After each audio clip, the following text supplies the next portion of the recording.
Welcome to the System Simplified podcast, where we feature top leaders who share stories on how to successfully systemize a business. Now, let's get started with the show.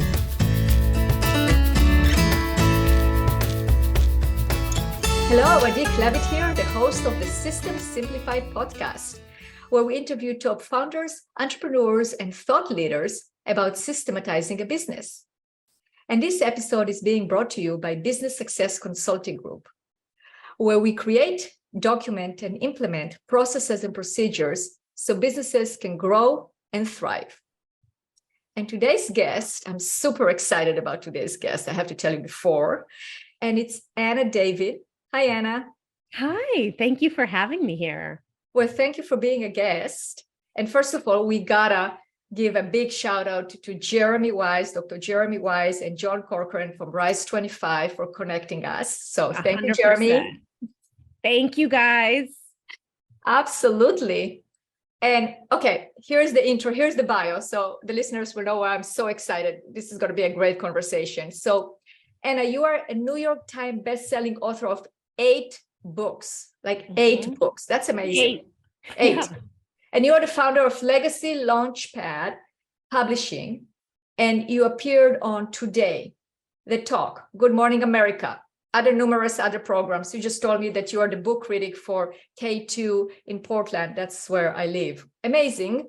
And you spoke in 3 different TEDx events, and you're considered one of the world's leading experts on building authority with a book. And I know, it's amazing. So of course you wrote 8 books, and now you have a new book that is people can find it on Amazon, and we're going to direct them to it and all that. But we're going to talk about, I love to talk about systems, and I always like to create a system with my guests, right? We have a topic, and then we figure out, okay, this is a process on how to do that. So I am so excited to talk to you about how do we actually build authority using a book, and what are the systems that you recommend, and hopefully we can also touch on the system of how to actually write a book, right? Because I'm sure a lot of our listeners go, well, yeah, I would love to have a book, but that's for people that have, talent in literature and writing and authors and whatnot. But I'm sure you're going to dispel all of that, or maybe confirm that, or help us understand how we can actually build authority using a book. So welcome again. Thank you. That was a wonderful intro. And I'll tell you, I may have 8 books, but 7 of them were not authority building books. So my major message is do not do what I did. I got into publishing, and I don't mean this in an obnoxious way. Writing a book is very easy for me. Like adding a tip or doing almost anything else is very hard. So we all have skills. So to me, it's really fun. I published my first book in 2007. I sold it to HarperCollins, and I knew nothing about authority building. And back then, publishing was very different. People like me could make a great living. I was writing for magazines. I was writing for the New York Times. I was getting paid like $2 a word. And so you could have a fantastic living. And then publishing really changed between 2007 and 2010. And I was very slow to catch on to the fact that you couldn't make a living writing books anymore, and that books were authority builders. That is the way a book should be used. And I spent so long writing what was in my heart, and what I felt it was very egotistical, actually, what I felt I wanted to write about. And if you write a book no one reads, you have written a journal. And journals are no way to build. I love writing in a journal, but if I publish a book, I want people to read it, and I want the right people to read it.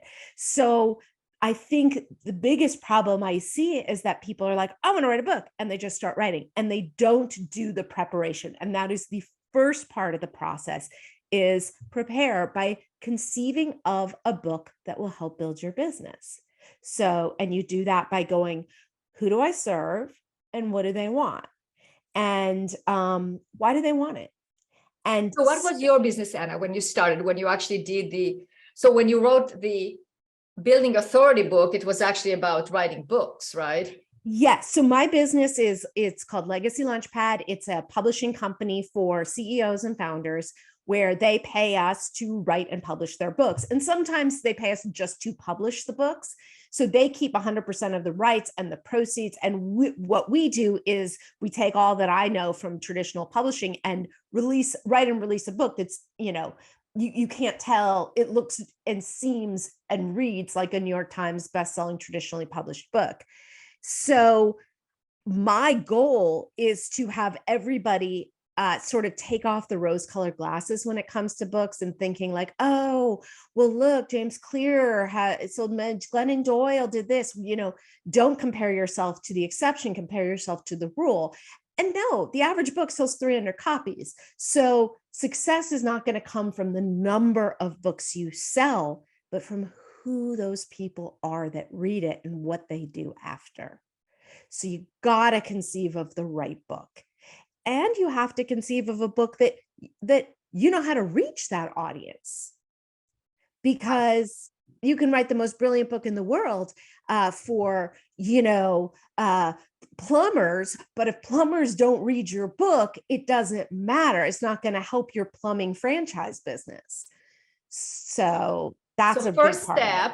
So first step was basically to figure out who is your audience. Yeah. How do you figure it out? Well, these are mostly entrepreneurs listening. So what is your business? Mm-hmm. What do you sell and to whom? And so let's take an example. I like an example. Yeah. So let's do it on me. Okay. Yes. Let's do an interview right now. So, we document processes and procedures for businesses. Mm-hmm. Small, medium-sized businesses, revenue anywhere between $2 million to $100 million, a little bit more sometimes, but that's the range about have 10 or plus employees usually, as an example. Okay. So, perfect. Okay. And when, a company signs on, who from the company, does the CEO find you? How do people find you?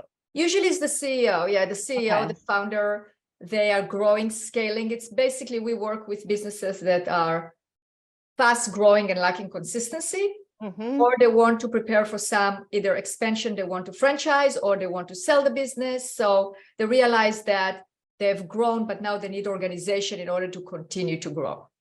Okay. So it's like, my book is for CEOs of $5 million to $100 million companies who need a system so that they can grow. Right? So that's your sort of elevator pitch. So the book should be written in a way that one of those CEOs could read the book and know exactly how to do what it is you do. However, another could read it and go, whoa, this is a lot. I don't want to do this. I better hire her company. Now you're in the perfect position to do it, because most people who would read that book can afford to hire your company.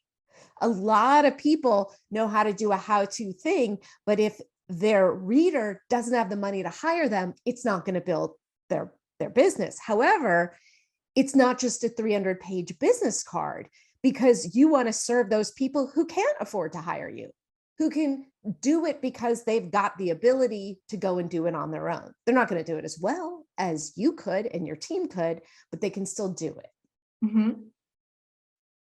So you need to know how to reach those people. So maybe you know how to reach them through being on podcasts, or maybe you actually know them. And, maybe there's, 20 CEOs you've talked to over the past 5 years who were interested but didn't sign for some reason. So you would take copies of your book. And I took this from Alan Weiss. You sign 2 copies and you send it to your prospective client, because your prospective client knows another prospective client, and people don't tend to throw away a signed book. So here, you could, let's say you spent 300 hours or $80,000 producing this book. Those 2 clients you've earned it back. So, when people start obsessing over book sales, it's like they're counting pennies over hundreds. Right. So it's the return on investment. So basically what I'm hearing is, first of all, identify your target market. And your target market is not necessarily something you think that they're going to read. Like, it's not a best-selling book, like a novel that they're going to read, like anybody in the public, but it's actually the public that you want to communicate from your business, right? Then you write the book, and we talk about that in terms of like the system of how to write the book, but I would assume that that is I mean, I don't need even to write my book. I can probably give you the content, and then you and your team will put the book together, right? Yeah, I'm not someone who says everyone may have a book in them, but they should not everyone should write the book. There are people that I know and have worked with who they just wanted the experience of writing that book. It was on their bucket list. If you want the best possible book, get a writer to write it. And I always say, it's like, people will say, well, I'm a CEO, but everyone tells me I have great writing talent. And you may, but someone who writes every day, all day, and has for 20 years is going to do a better job on your book. And people think, well, ghostwriting, that's not really me. Yeah, of course it's you. This is just someone who's documenting it. And it's much easier for us, actually, if the client doesn't write a word. Just be available 2 hours a week for interviews, and it will be in your voice, and it will be your story written by professionals. Absolutely. I agree with you 100%. I think I actually I did an interview, the first interview I did with Cameron Herold. That's one of the things he talked about how he writes his books. And that's why he's written several books, because that's what he uses. And in that way, we can actually get his ideas, but they're written very well, and it's very easy to publish. So absolutely, I agree. So you get the book written, and we'll talk a little bit more about that process. But let's say you, as a busy CEO, should delegate. With many podcasts that I mentioned that, and I think you're right, and I know you're right, but that should be the way. You delegate it, you get it written. Great. So now you have the manuscript, you have the data. What's the next step? Get it launched exquisitely. I mean, I see these brilliant people release these books, and they've got, I don't know, they're in front of a Lamborghini with like a dog. You're like, get a beautiful cover, get it launched right. I also see brilliant people release books that have 7 reviews on Amazon. Like it or not, Amazon reviews are your social proof. If I go and I look at a book and it's got under 20 reviews, I basically don't think it's worth my time. Whether that's a good way to be or not, it is how we are. So something we do, we gather what we call a launch squad, where we get people to read the book ahead of time, so that a few days before the launch, they can, copy their Amazon reviews. We don't say it has to be a good review, just an honest review. And then that kicks the Amazon algorithm into gear, so that it gets to be the #1 in its categories. But also, what a wonderful thing to debut with 60 reviews or whatever it is. Absolutely. So do it right. Just do it. You deserve to do it at the highest level. So do that. And then be thinking about your promotion from the moment the book is being written. Do not think about it when you're done. That is, you want to be building. One thing I do while I'm working on a book is I'm constantly using the content that I'm writing for social media. So I'm never creating new content for social media. I'm taking little sections of my book. So I'm building my authority, building interest in my book, and kind of testing out material. If something really hits, I go, okay, well, that's something to really expand on. So be doing that, be generating interest in your book. Going on podcasts while you're working on your book is great, but if you can schedule it so that you can it looks like you're everywhere when your book comes out, that's wonderful. And I'm sure you know this, but like, people think, oh, I got to get on Joe Rogan, I got to get on Tim Ferriss. The bigger podcasts are sort of cult of personalities, so the guests are very irrelevant. Try getting on, I say, 20 podcasts with 1,000 downloads an episode. And that's amazing. That is so much better, because people who listen to podcasts also tend to be readers, and they also want to be learning things. And so when we look for podcasts, oftentimes, if I'm looking at a new podcast, I'll look for either a guest, I know who they are, or something I want to learn about. And so you have your ideal reader or customer right there. Absolutely. Absolutely. I agree. Good. What other systems or what's part of and other parts of the process in order to actually build the authority using a book? Well, one thing that's really important to do is, as you mentioned, I've been on Good Morning America and Today's Show and these shows. Now, I release books about building authority with a book, not exactly newsworthy. I'm not writing books about Trump. I'm not writing books that are breaking news.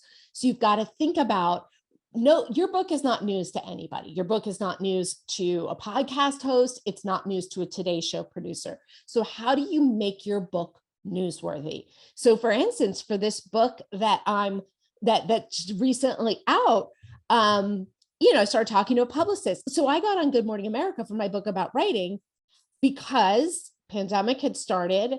And I thought, well, writing is very healing. I've been doing it to heal this whole time. So let's pitch Good Morning America, a segment on how to use writing for healing during this hard time.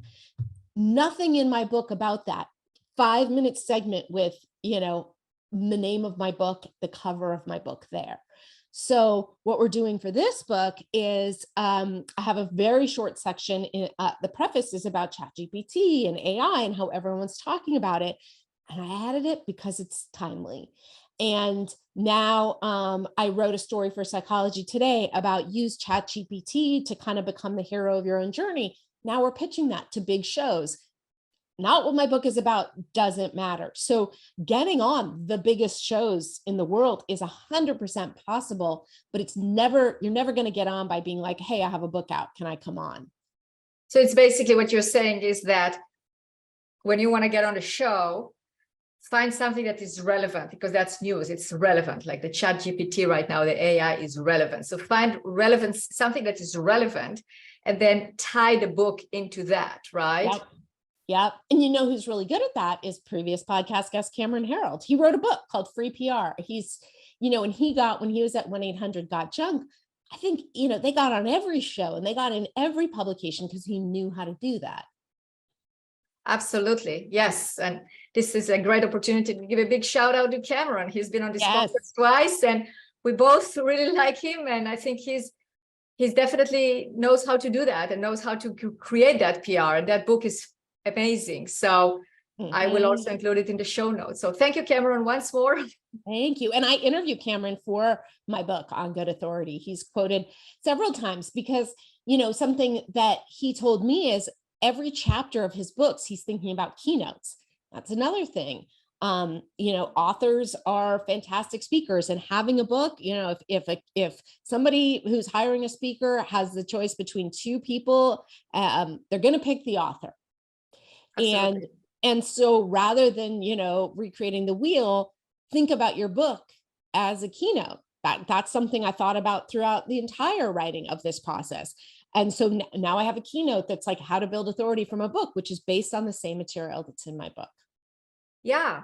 So I've seen it, like I went to different conferences, let's say an EO conference, entrepreneurs organization, and they will have different keynotes there, and almost every one of them at the back had a bunch of books, right? And we walked away from that talk with a book, hardcover book, preferably, because you're not going to throw it away. I actually put it in my bag and I read it on the plane, because I go, okay, well, I have enough time to read it, but I'm not going to forget that speaker, right? Because I have a book. Probably what happens, and it happens, I come to my office and I take the book out and put it on the shelf, right? And maybe somebody else will pick it up or I'll see it or whatnot, but it is kind of like, it keeps it top of mind. Do you find that true? Okay. 100%. And you said that so well. And I love that you said hardcover book because it's true. People are less likely to throw out a hardcover. Right. I know. And what do you do with a book? You just keep it on the bookshelf and it looks good. And you pick it up and you read it, or you look at it, or you reference it or whatnot. So absolutely. So any other advice on how to build authority using your book? I mean, you gave many good tips here in terms of sending to sign copies to a prospective client or a prospective client or somebody you didn't close, somebody you want to work with.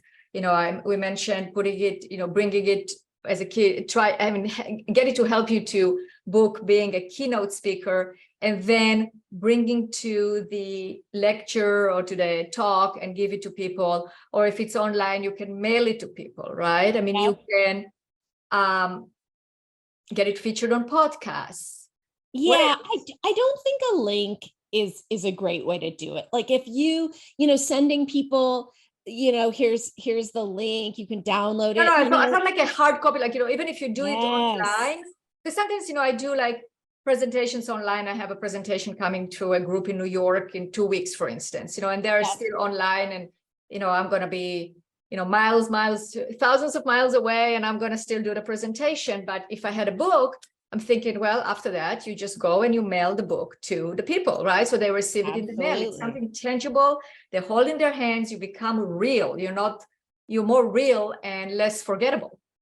Yeah. And something I'm doing for this book is actually, I don't, if you hang on, well, I don't want to step away, but so basically somebody showed me how to order from China this booklet. And it's basically a hardcover that looks like the book. You open it up and inside is a personalized video where I say, hey, Cameron, I know we talked about working together. I think you'll love my new book, blah, blah.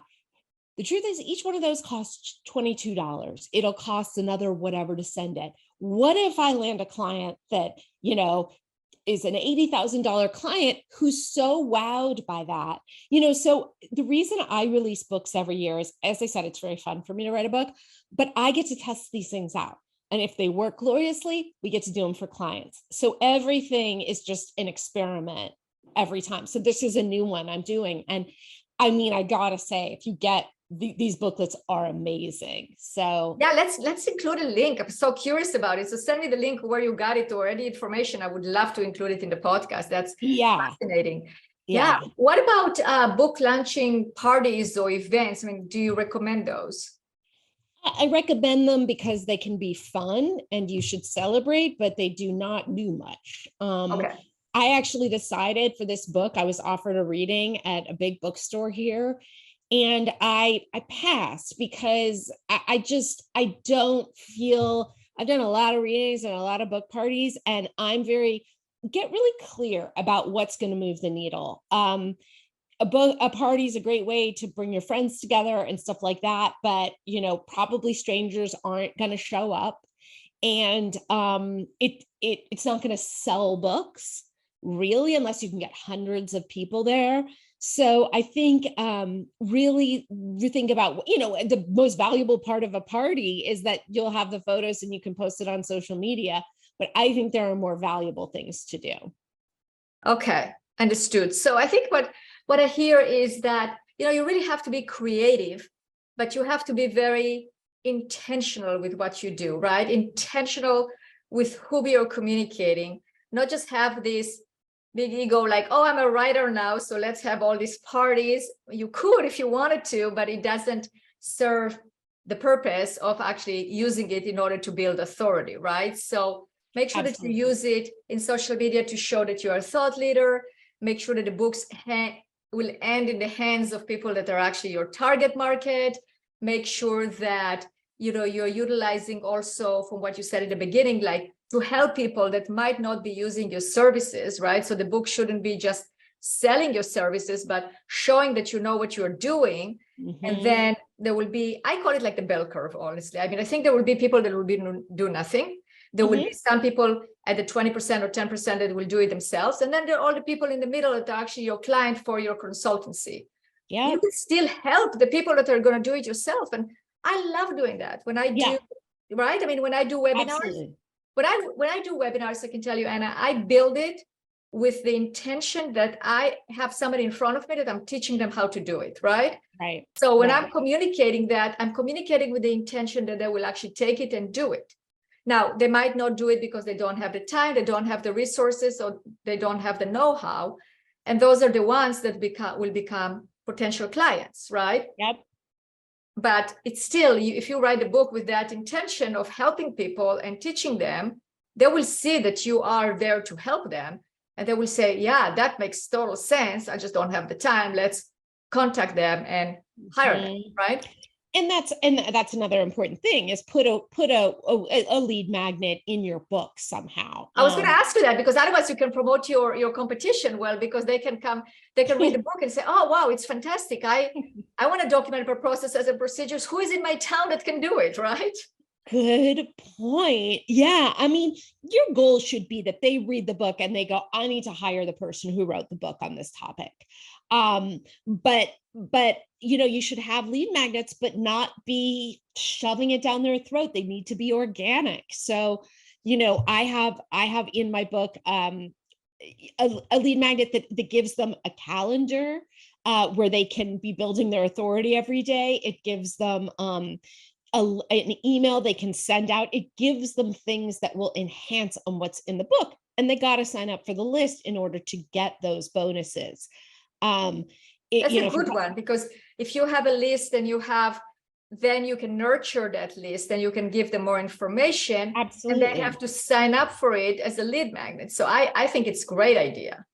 Yeah. And a lot of times for our clients, we'll put a QR code at the beginning of the book, because then if somebody's looking at the look inside feature on Amazon, they don't even have to buy the book, and they could go, who's this person? And sign up for your list that way. Absolutely. Yeah. All right, Anna, let's promote your book. What's the name of the book? It's called On Good Authority, 7 Steps to Preparing for, Promoting, and Profiting from a How-To Book that makes you the go-to expert. I love it. So did we cover all 7 steps? We got them all, because we got into promoting. Profiting is getting clients and speaking gigs. Promoting is podcasts and the social media. And preparing was all about... and I actually have an icon that I can give you that shows these 7 steps. But yeah, we covered them all. Great. Fantastic. That's definitely a great process that we created there. Yes. But now let's talk for a second about the process of writing. You said you can walk me through that process. And yes, you should definitely hire a professional person to do it.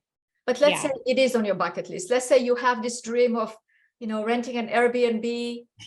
I just, in a beautiful place, let's say, in Carmel by the Sea in California, overlooking the ocean. And I just saw it because I was looking for Airbnbs there, and it says perfect for working from home. And I said, oh yeah, somebody can actually rent the place and go there for a week, 2 weeks, and write the book, or Lake Tahoe, wherever you want to go. So what do you do?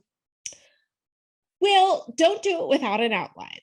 Because you'll be one of those people who's 5 years in and still writing yourself into a hole. I always say it's easier to start from scratch than to fix what's broken. So come up with an outline that really clarifies what it is you're doing. And if you really want to write it yourself, and you've never written a book before, maybe a coach could help. Some sort of accountability. I actually have a writing group, the Launchpad Inner Circle, where it's about 40 members, and they meet 5 days a week and they write. Wow. And we started it 3 years ago, about 7 people have released their books. So there's no training in it, but they write every day. So it's accountability. It's like working out together. Yeah. It's like workout buddies. But they also, join each other's launch squads, give each other marketing ideas. So it's a whole lot of things. But make a timeline, just don't make it go on forever. I think, if you're like, wow, I can't write a book. Well, could you write 3 pages a day? If you're a really busy founder, maybe not. But if you could do that, and in however math, I can't do math. I told you I can't even do tips. In however long, you'll have a completed book. Absolutely.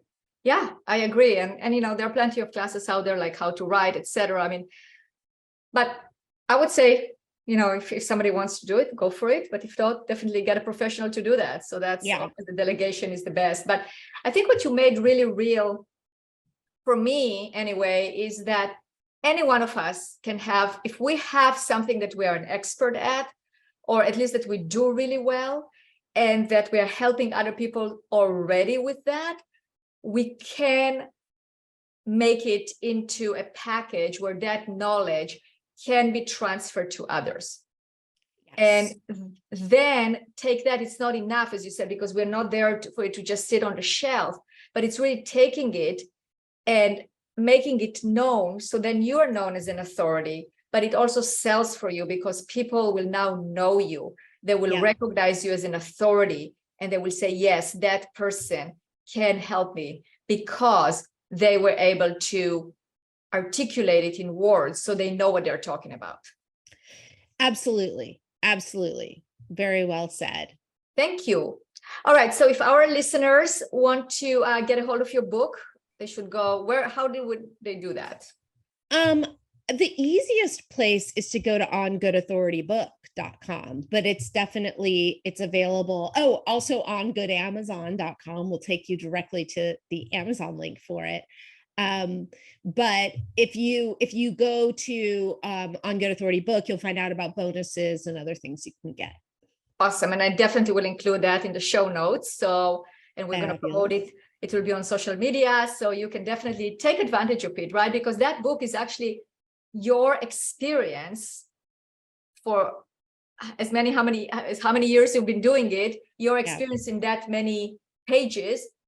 And it also based on interviews with really great entrepreneurs. Yes, I made it out of my podcast. I took my own experience and then I took all my podcast interviews, and with Robert Greene and Chris Voss and Cameron Harold and Mike Koenigs and all of these people. So yeah, it's a lot of wisdom distilled into 150 pages. And then my final message for anyone listening is not only can you write an authority building how-to book, but you're crazy not to. It's just sitting there in front of you.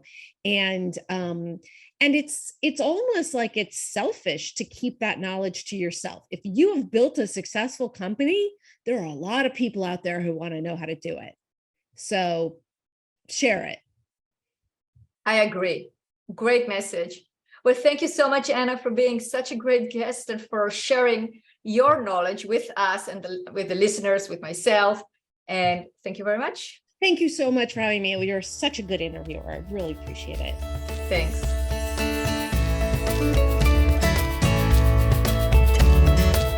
Thanks for listening to the System Simplified podcast. We'll see you again next time, and be sure to click subscribe to get future episodes.